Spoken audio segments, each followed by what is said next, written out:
Bom, já está aí já, né? Beleza. Eu gostaria, antes de a gente abrir a palavra, de conversar com você sobre algumas coisinhas, que para mim eu julgo serem bem importantes para nós, né? Enquanto igreja, enquanto jovens também.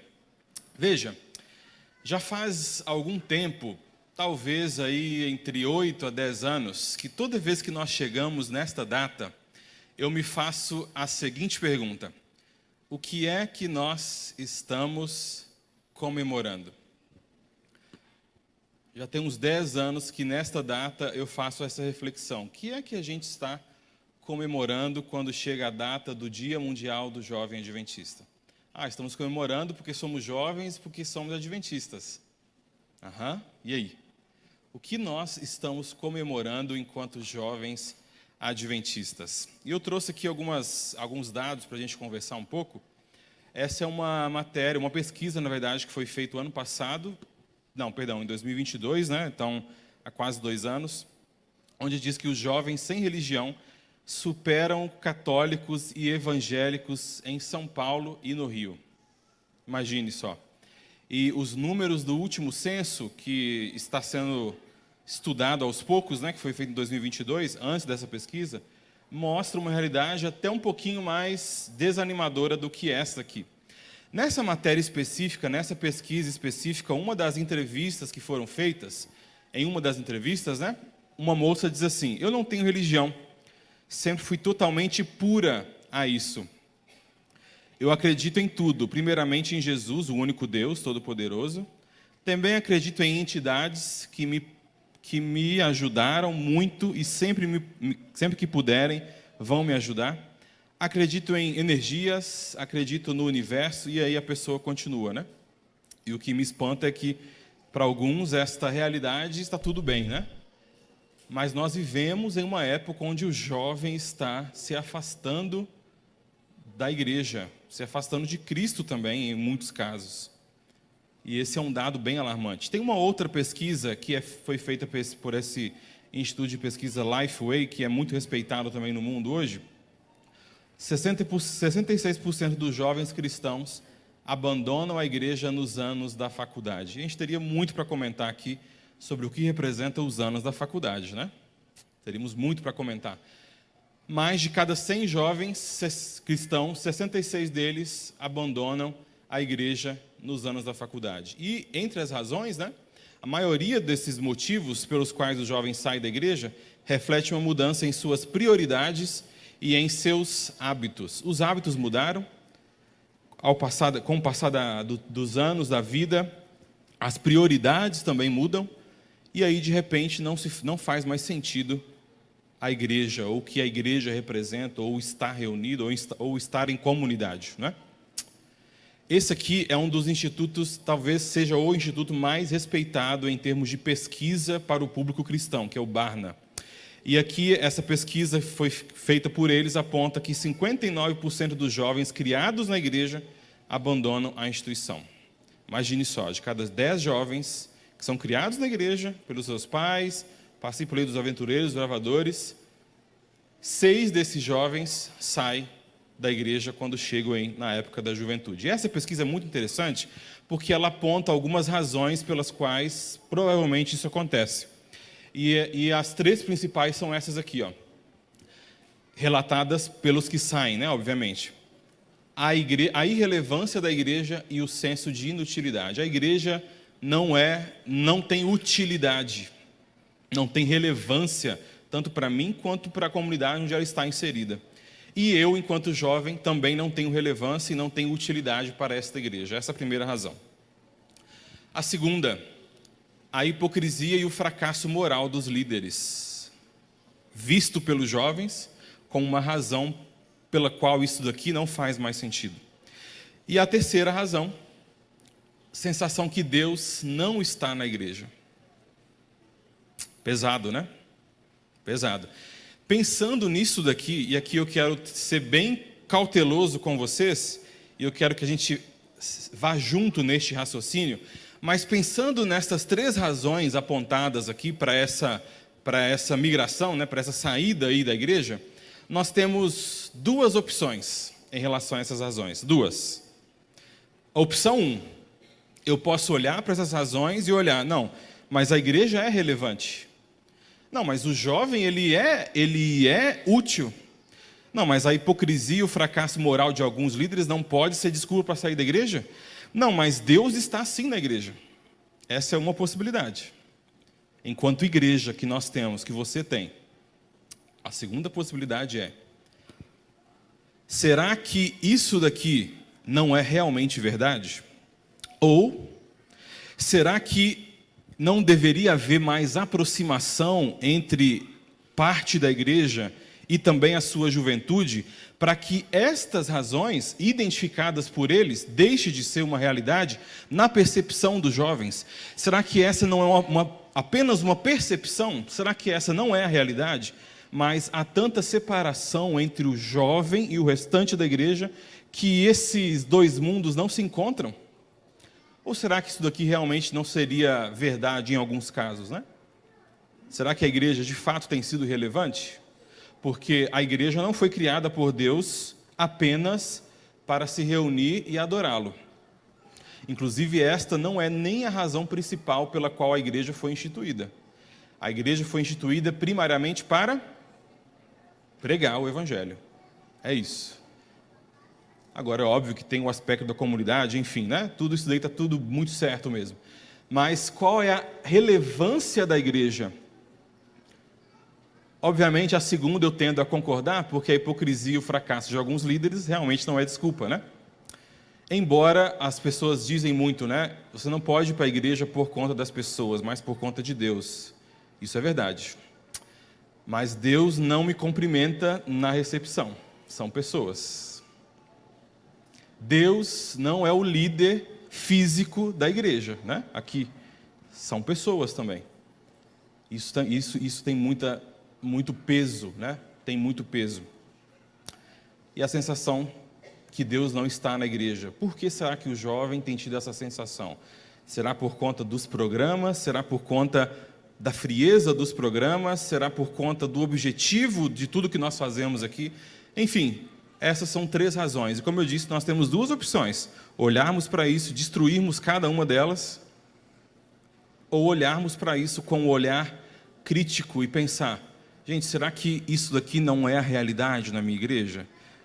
E se isso não é a realidade, será que está tendo algum descompasso na minha comunicação com o meu jovem? Dentro dessa mesma pesquisa tem duas frases. Não fomos nós que deixamos a igreja, mas de certa forma foi a igreja que nos deixou. Este é o sentimento.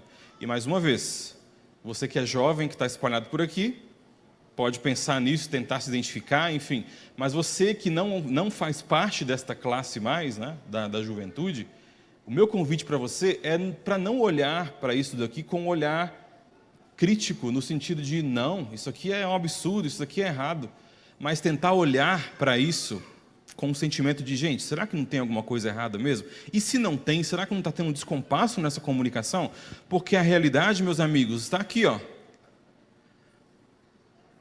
Quase 7 em cada 10 jovens deixam a igreja na época da faculdade. 60, qual era a outra aqui? Jovens sem religião superam os evangélicos em São Paulo. As estatísticas estão aí. As estatísticas estão aqui. 59% dos jovens criados na igreja abandonam a instituição. Esta daqui é uma realidade incontestável. E é por isso que eu estou chamando e convidando você para olhar para isso com o coração aberto. Porque esta é uma realidade. E aí, como eu já disse, repeti 2 vezes, não vou repetir novamente, né? Cabe a nós fazermos essa análise. Mas essas duas frases me chamam muita atenção, né? Não fomos nós que deixamos a igreja, mas de certa forma foi a igreja que nos deixou com o passar do tempo. E a segunda, eu abandonei a igreja, mas eu não abandonei a Cristo. Quero dizer para você que eu tenho 31 anos de vida, então eu estou novo ainda aí no que me resta, né? Mas eu ando bastante por esse Brasilzão aí. E eu já ouvi muito essa segunda frase. E eu não encontrei um caso apenas onde isso aqui funcione. E agora estou falando para o jovem. Eu não encontrei um caso onde isso daqui funcione.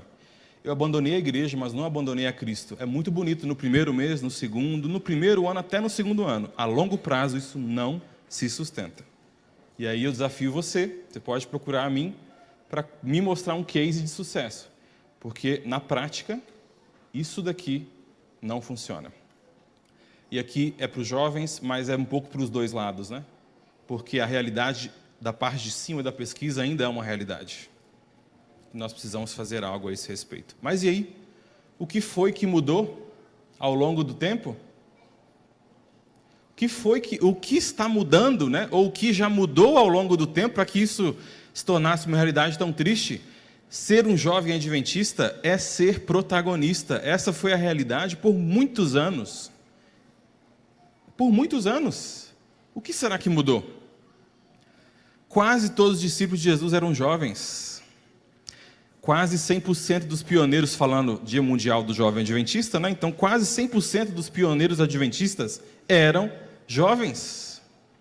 E até hoje, a maioria dos missionários de fronteira também são jovens.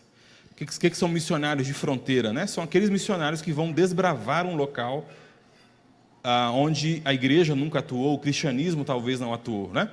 Até hoje, as estatísticas mundiais mostram que a maioria dos jovens, dos missionários de fronteira, também são jovens. Mas o que está mudando na igreja de forma geral? Eu tenho aqui um exemplo, né, de Léo Halley e a Jessie Hawley. Eles iniciaram seus estudos com 20 anos, Léo, e 18 anos, a Jessie. Vocês conhecem esse casal aqui, né? Pioneiros da igreja adventista aqui no Brasil. Iniciaram seu ministério, ao contrário do que muita gente pensa, né, na Bahia. E depois da Bahia foram para Belém, para o Pará e depois para o Amazonas também. Chegaram ao Brasil, na Bahia, com 30 e 28 anos, ainda jovens. Iniciaram a sua missão como jovens e chegaram neste local muito desafiador, com aquela lancha, né, Luzeiro 1, um negócio assim, tenebroso de desafiador, de desafiante, né? Mas com 30 e 28 anos, jovens envolvidos, mas também comprometidos. Estar envolvidos é estar aqui, né? Estou envolvido com as coisas da igreja, vou nos cultos, mas também comprometidos com essa missão. O que será que mudou? E aqui eu trago algumas questões para você refletir, tá bom? Vamos lá. No início, não havia igreja, não havia estrutura física mesmo, não havia organização, na verdade não havia nada. E aí, do outro lado, né, o jovem tem energia, disposição, boas ideias, e isso aqui que é muito importante, conexão com a realidade temporal. O jovem está conectado com o que está acontecendo em 2024, né? Muitos de nós, muitos dos mais velhos, não estão muito conectados com as necessidades humanas do presente século, digamos assim, né? E o jovem tem essa característica. Então, pode ser por isso que os jovens se envolviam mais no início. Era necessário ousadia para dar alguns passos em direção à verdade, falando aqui dos pioneiros da igreja adventista, né? Era necessário ousadia para dar deixar a sua igreja, montar uma nova? Muita ousadia, mas muita ousadia. E aí, o jovem é forte, ousado, corajoso, tem uma vida toda para levar as pancadas da vida, né? Jovem leva na cara, supera e continua, né? Tem esse vigor para fazer isso. Então, essa necessidade encontrada no início, obviamente, seria suprida por um jovem, né? Ou por um grupo de jovens. Era preciso expansão. Até hoje é preciso, né? No início, muito mais. Historicamente, as igrejas adventistas são plantadas por jovens até 35 anos, até hoje. Se você pegar as igrejas que são plantadas hoje, por exemplo, essa igreja que decide criar uma nova, o grupo de liderança, estatisticamente, é jovem. Mas e aí, pastor, onde você quer chegar com isso? O que é que mudou, então? O que é que mudou? E aqui eu trago mais algumas coisinhas para a nossa reflexão. Os jovens que cresceram liderando a igreja se tornaram adultos. Outra questão. Depois de implantada, a igreja não precisa mais de tanta ousadia, mas de pé no chão para colocar as coisas em ordem. Será? Mas, depois de implantado, depois da energia, depois do boom, agora vamos organizar. E para isso, nem sempre vai ser necessário toda a energia, toda a gana que um jovem oferece, mas talvez uma cabeça mais organizada. E por fim, mais maturidade frequentemente é visto como sinônimo de mais sabedoria e assertividade nas decisões, o que geralmente é verdade mesmo, né? Pessoa mais madura, com mais tempo de vida, mais pancadas, né, como a gente comentou, realmente vai ter um pouco mais de assertividade nas suas decisões. Porém, eu quero trazer uma reflexão sobre o que precisa mudar. E aqui, até agora, você que é jovem, você que é adulto, você que é criança, adolescente, enfim, você que está me ouvindo pode estar pensando aí, de fato, as coisas parecem estar caminhando para um lugar certo mesmo. Parece que isso daí é um modelo que provavelmente funcione, né? Mas eu quero apresentar para você Eu poderia falar de vários desafios que a nossa igreja, que o cristianismo, na verdade, tem hoje, né? Mas eu quero colocar aqui essas três necessidades apontadas por aquela pesquisa, destacando aqui a primeira, né? Irrelevância da igreja e senso de inutilidade por parte do jovem, para te apresentar um dado que foi divulgado pela primeira vez em 2015 e ele foi ficando mais robusto, e em 2017 isso ganhou a igreja, que é esse aqui, ó. 50% dos batizados deixam a igreja depois de 2 anos. Isso é uma realidade estatística. De cada 100 pessoas que se batizam, 50 saem, 49, né, para ser mais, 49, alguma coisa, 50 saem depois de 2 anos do seu batismo. Então, será que nós ainda não precisamos da força, da vitalidade, da coragem, da ousadia e da disposição que este espírito jovial de pioneirismo, né, pode trazer para ajudar-nos a resolver este problema aqui, entre os muitos que nós temos, né? Mas isso aqui, na minha visão, é o maior de todos. Crescemos em número, mas perdemos bastante números também. Será então que, de fato, a juventude e os jovens não poderiam nos fornecer à igreja uma solução, um caminho para ajudar a resolver este desafio que a igreja mundial tem? E aí, o que você acha? Eu acho que sim. E eu diria mais, hoje não é o dia do adolescente adventista, né? Mas, para mim, o adolescente e o jovem adventista poderiam fazer pelo menos 20 vezes mais do que fazem. Se fossem devidamente preparados, vamos conversar disso já já, se fossem devidamente preparados, se fossem devidamente ouvidos e devidamente colocados para trabalhar. Adolescentes e jovens poderiam fazer facilmente 20 ou 30 vezes mais do que fazem. E não só em número de coisas feitas, mas coisas feitas que dão certo, que trazem resultado, né? Mas vamos conversar um pouco mais sobre isso já já. Paulo, esse é o indivíduo que nós vamos conversar aí na nossa reflexão bíblica, né? Em Damasco ele tinha 28 anos aproximadamente, também um jovem. Quando Paulo chega em Filipenses, que é o tema desta manhã, quero que você abra inclusive, ele tinha aproximadamente 52 anos. Então ele começou seu ministério jovem, com vigor, né? Com trabalho, e aos 52 anos o homem estava bem, né? Estava bem, a gente vê pela Bíblia que ele estava com o mesmo vigor, e ele diz aqui em Filipenses que pregava ainda com a mesma ousadia, né? Essa aqui é uma foto de uma reconstituição facial de Paulo, né? Não sei se você já viu aquela de Jesus, ficou bem famosa, né? Essa aqui é uma possível reconstituição de como talvez teria sido o rosto de Paulo, né? Fiquei feliz aqui, Chapolin, pelas entradas, né? Tem esperança para nós. Mas esse é o possível rosto aí de Paulo, né? Quero que você abra a sua Bíblia, então, em Filipenses, no capítulo 2, porque nós vamos ler aqui algumas coisinhas que Paulo diz aqui, para a gente refletir, ok? Mas guarda tudo que a gente está conversando até aqui, porque é uma construção de raciocínio, né? Filipenses, capítulo 2. Filipenses 2. Todos encontraram aí? Filipenses 2, nós vamos ler a partir do verso... Não, como diz o pastor Ezequias, né? Não vou falar o verso não, senão vocês vão começar a ler. Filipenses 2, encontraram? Vamos fazer uma oração? Santo Deus, sua palavra está aberta e nós pedimos para que o Senhor nos ilumine, Pai, para que entendamos aquilo que o Senhor quer comunicar com a gente. Nós pedimos e agradecemos, em nome de Jesus. Amém. A carta de Paulo aos Filipenses, à igreja de Filipos, é uma das cartas, né? Ela e Filemão são as cartas mais sentimentais e mais pessoais que Paulo escreveu. E se você lê-la por completo, né, você vai entender por quê, né? Paulo rasga o coração aqui, ele abre o coração. E ele tinha um carinho muito grande pela igreja de Filipos, né? Talvez por isso ele tenha sentido essa liberdade de ser tão pessoal, tão íntimo, tão conectado ali com aquele povo, né? E esta é, como eu disse, a carta mais pessoal dele. Essa carta ele escreveu na sua segunda viagem missionária, quando ele estava preso, né? Então, o contexto é Paulo escrevendo para uma igreja amada, um povo amado, preso, acorrentado, né? Aguardando o julgamento ali. Não sei se você sabe, mas a prisão romana para um cidadão romano não era sentença. Geralmente, né? Você está sentenciado a 50 anos de cadeia. Para um cidadão romano, não.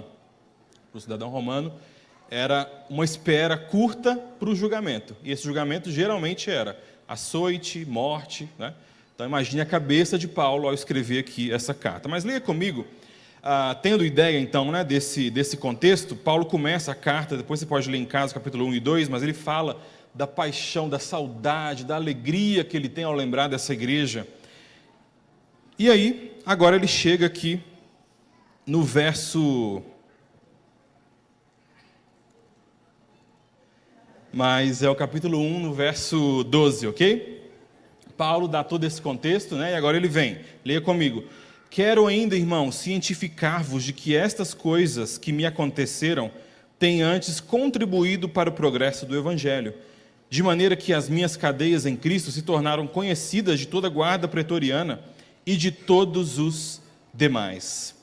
Eu quero conversar com vocês sobre 3 coisas que nós aprendemos aqui, nesses poucos versículos, no tempo que ainda me resta.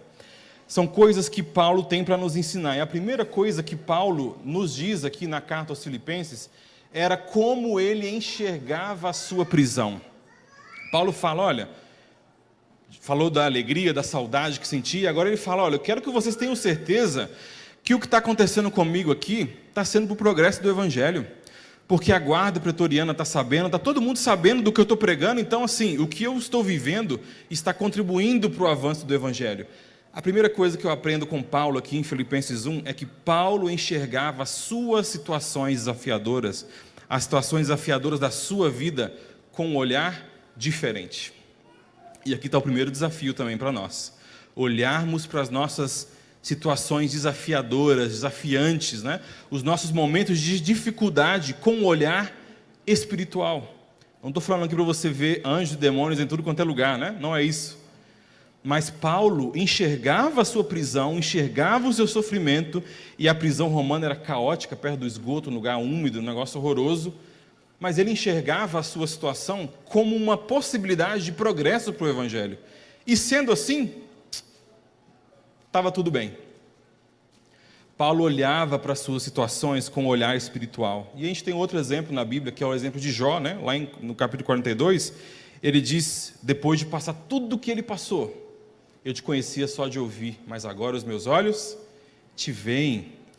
As provações produzem em nós perseverança. E o nosso relacionamento com Deus durante um momento de prova pode transformar para sempre a nossa vida. Paulo enxergava suas situações desafiadoras com um olhar espiritual, com um olhar diferente. E aqui está o primeiro desafio para você. Olhe para a sua vida, para seus desafios, para suas cadeias, suas tentações, suas dificuldades. Olhe para isso com um olhar espiritual. Olhe para isso com um olhar diferente. Deus, o que eu posso aprender com isso? Como eu posso ser uma bênção por meio dessa situação? Como que essa dificuldade pode futuramente ser usada como testemunho para mim e para o meu próximo? Mas a história continua. E eu quero ler com você, Paulo vai continuar falando aqui, né? Mas ele chega no verso 19, preso ainda, né? Dizendo assim, porque eu estou certo de que isto mesmo, pela vossa súplica e pela provisão do Espírito Santo, do Espírito de Jesus Cristo, me redundará em libertação. Segundo a minha ardente expectativa e esperança de que em nada serei envergonhado. Antes, com toda a ousadia, como sempre, também agora, com 52 anos, né, como nós comentamos, será Cristo engrandecido no meu corpo, quer pela vida, quer pela morte. Gente, isso para mim, isso aqui é incrível, sabe por quê? Paulo diz aqui que ele tinha certeza que seria liberto. Pela provisão do Espírito de Jesus e pela intercessão de vocês, eu serei liberto. E eu te pergunto, Qual garantia Paulo tinha de que ele seria liberto? Qual garantia ele tinha? Absolutamente nenhuma garantia de que ele seria liberto. Nenhuma garantia. Mas ele diz: eu estou certo de que eu serei liberto e que eu não serei envergonhado, que é vergonha maior para o cidadão romano do que estar preso em uma das suas prisões. Paulo enxergava a sua vida, meus amigos, com um olhar completamente diferente daquilo que era comum para a sua época. Isso me ensina uma coisa. Quando nós temos o nosso propósito e a nossa identidade, o nosso chamado firmes e fixos em Deus, nada e nem ninguém pode frustrar os planos dele para a nossa vida. Amém? Nada e nem ninguém pode frustrar os planos de Deus para aquele que está firme no propósito de Deus. Paulo, em outras palavras: eu não me importo com o que César vai decidir, não é da minha conta, não estou nem aí porque ele vai decidir. Se para o progresso do Evangelho é bom que eu seja liberto, eu serei liberto. Nada e nem ninguém pode frustrar os planos de Deus para mim e para a sua vida, quando nós vivemos pelo seu propósito. E aí vem a parte mais incrível do texto, e a parte, na minha visão, mais louca também desse texto aqui, que é o verso 21 em diante. E aqui está uma das pérolas de Paulo, né? Porquanto para mim o viver é Cristo e o morrer é lucro. Essa é uma das frases mais famosas de Paulo. Mas para mim a parte mais incrível é ele explicando a razão pela qual viver é Cristo e morrer é lucro. Segue aí com a gente. Portanto, né, verso 21, para mim o viver é Cristo e morrer é lucro. Entretanto, olha o verso 22. Entretanto, se o viver na carne traz fruto para o meu trabalho, já não sei o que hei de escolher. Ora, de um lado e outro estou constrangido, tendo o desejo de partir e estar com Cristo, que é incomparavelmente melhor. E olha o verso 24, meus amigos. Olhe isso daqui. Mas por vossa causa é mais necessário permanecer na carne. E convencido disto, estou certo de que ficarei e permanecerei com todos vós, para que o vosso progresso e gozo na fé,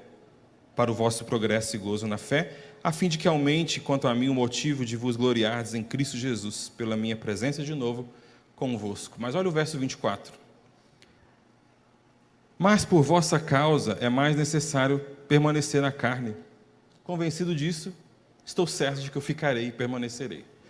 Gente, que loucura é essa que a gente acabou de ler? Fala para mim. Olha, eu fiz o meu trabalho já, né? Estou aqui há muitos anos e, de fato, morrer seria muito melhor. Eu estou aqui constrangido, não sei o que eu escolho. Veja, desde quando isso é escolha, né? Esse é o primeiro ponto. Desde quando viver ou morrer é uma escolha, mas ele olha, não sei o que eu devo escolher. De um lado eu estou constrangido, porque se eu morro eu encontro com o meu Salvador, que realmente não tem nem comparação, né? Incomparavelmente melhor. Mas parece que por vocês é melhor que eu fique vivo, então eu vou ficar vivo mesmo. Pensa se isso não é loucura.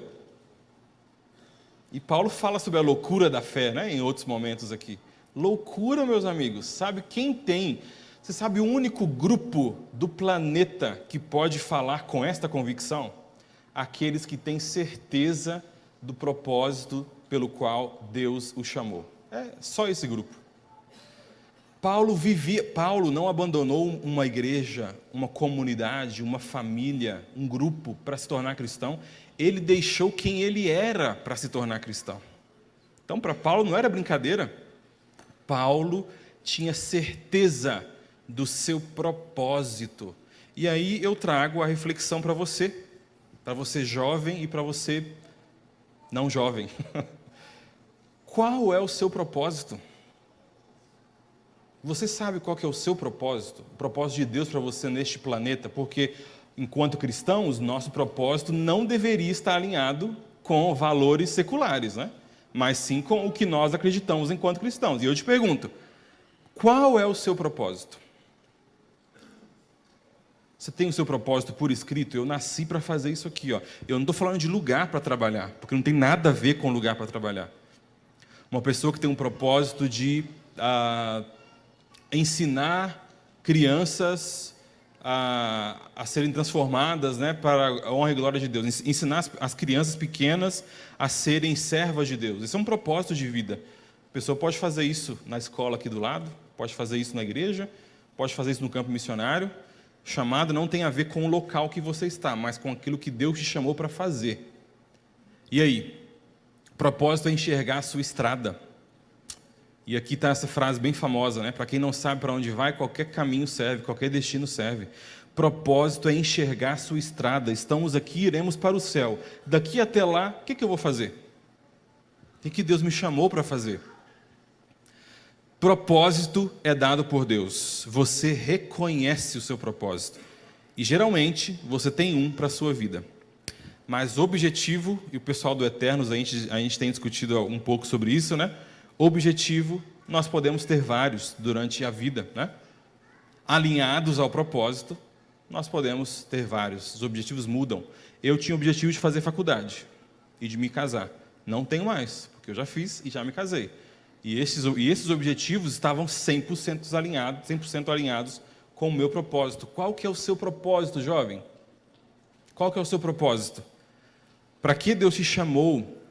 E aqui eu tenho visto muita dificuldade por onde eu ando, por parte do jovem nesse sentido. Boa parte dos jovens não é que não tem propósito cristão, é que não tem propósito mesmo, assim, de forma geral. E isso é desesperador. Não sabe para onde estão indo, que rumo estão indo e que lugar do ônibus vai sentar nessa viagem.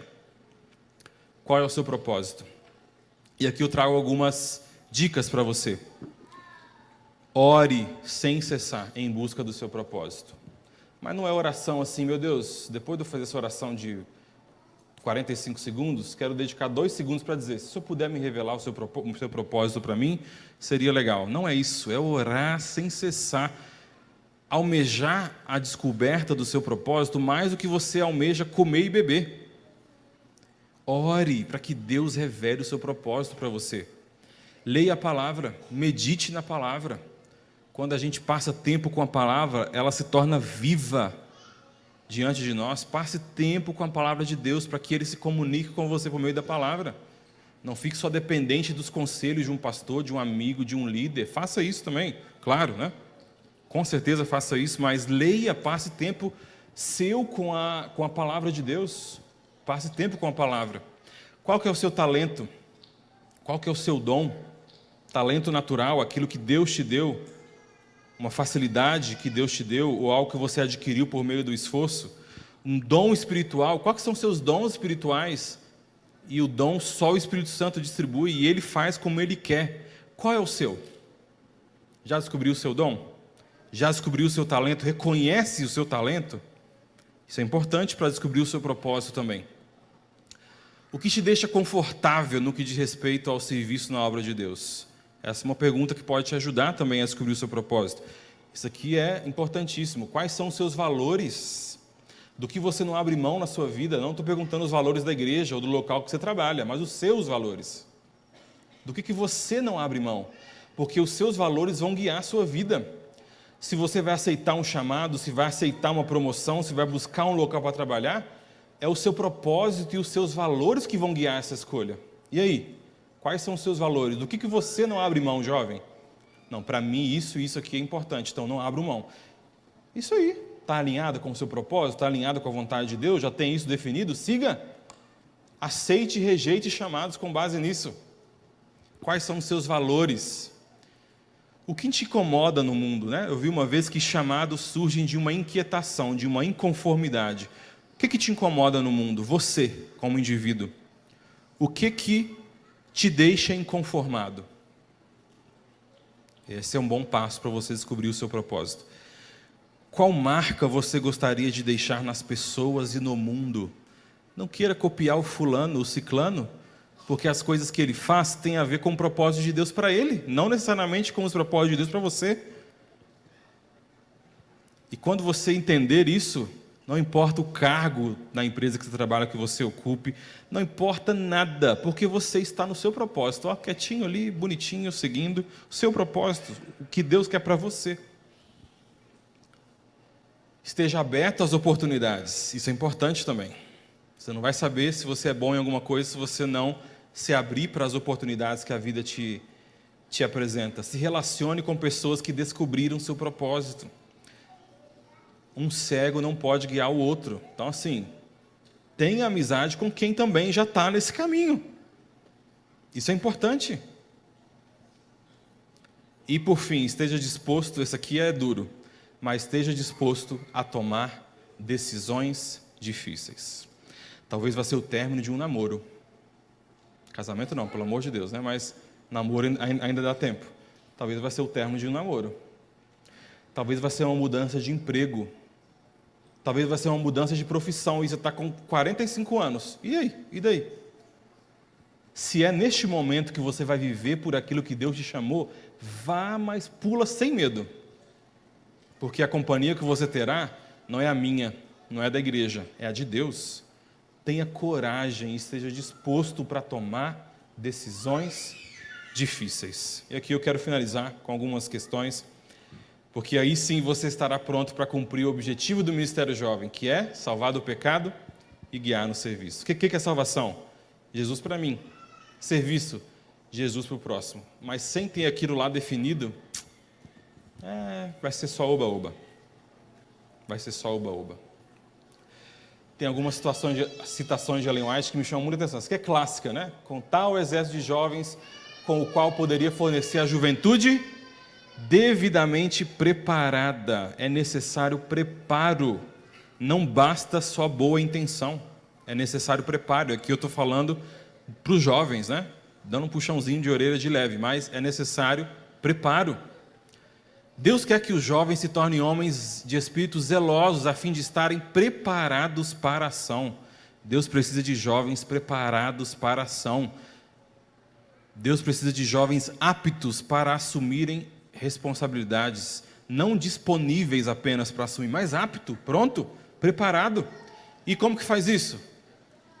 Deus pede jovens de coração incorrupto, fortes, valorosos, determinados a combater varonilmente, né, com força, com vigor, né, a luta que se acha diante deles. Olha, se tem uma classe que tem luta, é o tal do jovem.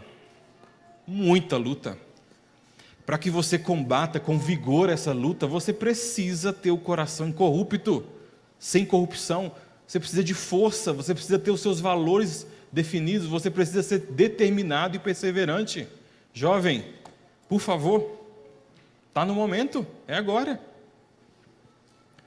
Você pode olhar para o primeiro, coração incorrupto, pastor, eu já me corrompi, e aí? Acabou, né? Você já se corrompeu alguma coisa? Se descorrompa então, Busque a Deus, transformação, renovação, uma nova vida, e viva um coração puro, incorrupto, com força, com valor. E de fato, procuram-se, né? Jovens com propósito, de coração incorrupto, fortes, valorosos, determinados, preparados para a ação e aptos a assumir responsabilidades. Querido jovem, isso aqui é só você e Deus que podem resolver. A igreja pode auxiliar, mas só você pode tomar esse passo. Só você pode tomar esse passo. Porque a resolução para aqueles problemas das estatísticas passa muito pela igreja. E do olhar da igreja para esta classe.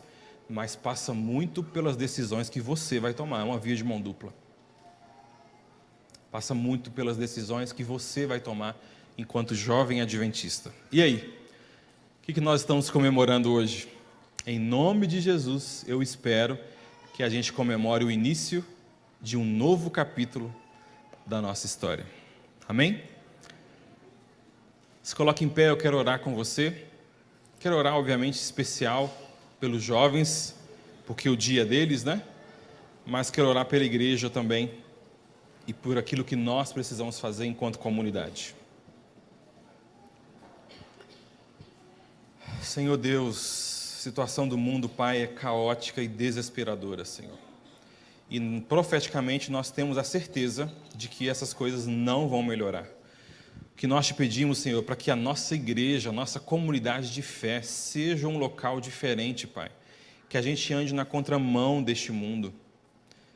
Eu peço, Pai, pela liderança da igreja, pela igreja como instituição em si, para que olhe para esta classe, para esse grupo de pessoas, Pai, para os jovens que têm tantas lutas, que precisam de tanto apoio, que têm tanta disposição para o serviço, Senhor, que esta igreja, a nossa igreja, olhe para esse grupo com um olhar de amor, com um olhar de recepção, com um olhar de valor, Senhor. Que esta igreja seja uma igreja relevante, que seus jovens sejam úteis, que a gente esteja aqui pelos motivos certos. Por favor, Pai, opera esta obra em nós, que nós possamos senti-lo, Pai, em cada detalhe da nossa tarefa, das nossas ações, dos nossos trabalhos, dos nossos avanços enquanto igreja, Senhor. Abençoe, Pai, para que a liderança da igreja e a igreja em si, Pai, possa acordar para a realidade de que os jovens podem muito, que os adolescentes podem muito. Mas, Senhor, quero te pedir também pelos jovens dessa igreja, Senhor. Que estes sejam jovens de valor, Senhor, com o seu propósito definido. Sabem para onde estão indo, sabem que estrada estão seguindo, sabem o que querem. Por favor, Senhor, faça de cada jovem desta igreja um reflexo daquilo que o Senhor planejou para eles, Senhor.